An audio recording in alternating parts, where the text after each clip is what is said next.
नमस्कार दोस्तों, युवा शॉर्ट हैंड में आप सभी का स्वागत है। डिक्टेशन 5 सेकंड बाद स्टार्ट होगी।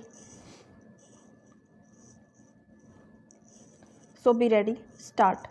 सभापति महोदय, केंद्रीय सरकारी कर्मचारियों को हिंदी में प्रशिक्षण के सभी पहलुओं पर विचार करने तथा अब तक उसकी प्रगति की समीक्षा करने के लिए एक समिति के गठन का प्रस्ताव है।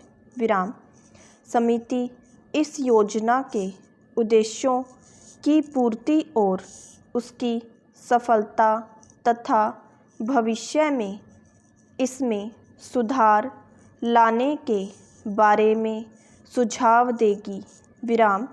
अगले 2 वर्षों में शिक्षकों को प्रशिक्षित करने की भी एक योजना तैयार की गई है। गृह मंत्रालय ने हिंदी का प्रयोग बढ़ाने के लिए एक कार्यक्रम तैयार किया है। हिंदी सलाहकार समिति ने 22 जून को यहाँ अपनी बैठक में इस पर स्वीकृति दे दी है। मंत्रालय ने खुद ही अनेक पुराने फैसलों के कार्यान्वयन में धीमी प्रगति पर चिंता व्यक्त की है।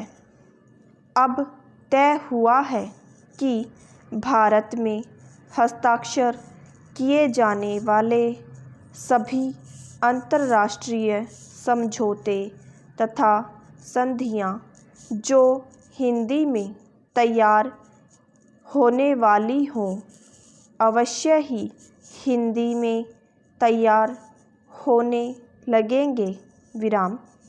करारों, संविदाओं तथा टेंडरों के फॉर्मों आदि को हिंदी और अंग्रेजी में तैयार करने के प्रयत्न किए जाएंगे। पहला, हिंदी सलाहकार समिति की बैठक की अध्यक्षता गृह मंत्री ने की। बैठक में गृह मंत्रालय के राज्य मंत्री ने भी भाग लिया। हिंदी भाषी क्षेत्रों में स्थित कार्यालयों में पारस्परिक पत्र व्यवहार के लिए हिंदी का उपयोग बढ़ाया जाएगा। पहले वर्ष में हिंदी में न्यूनतम पत्र व्यवहार 30% तथा अगले वर्ष में उसे बढ़ाकर 50% करने का फैसला किया गया है। जनता को हिंदी भाषी क्षेत्रों में भेजे जाने वाले सभी पत्र हिंदी में भेजे जाएं। फाइलों पर टिप्पणी भी हिंदी में चढ़ाने पर जोर दिया गया है। प्रेस विज्ञप्ति आदि का हिंदी में भी पर्याप्त मात्रा में प्रकाशन न होने के कारण इस काम में तेजी से प्रगति करने पर जोर दिया गया है। जिन कार्यालयों में 25 से अधिक तथा 100 से कम कर्मचारी हों, उनमें कम से कम एक हिंदी टाइपराइटर जरूर खरीदा जाना चाहिए तथा हिंदी टाइपिस्ट तथा स्टेनोग्राफर भी नियुक्त किए जाएं।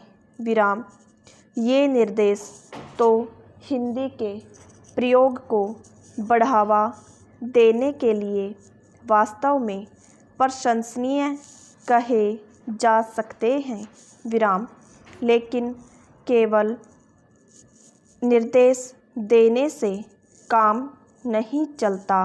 सबसे महत्वपूर्ण बात यह है कि लोगों के सोचने के ढंग में परिवर्तन आना चाहिए।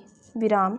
लोगों को चाहिए कि वे स्वेच्छा से अपना दिन प्रतिदिन का कार्य हिंदी में करें और यह न सोचें कि हिंदी में कार्य करने पर लोग उन्हें अनपढ़ समझेंगे।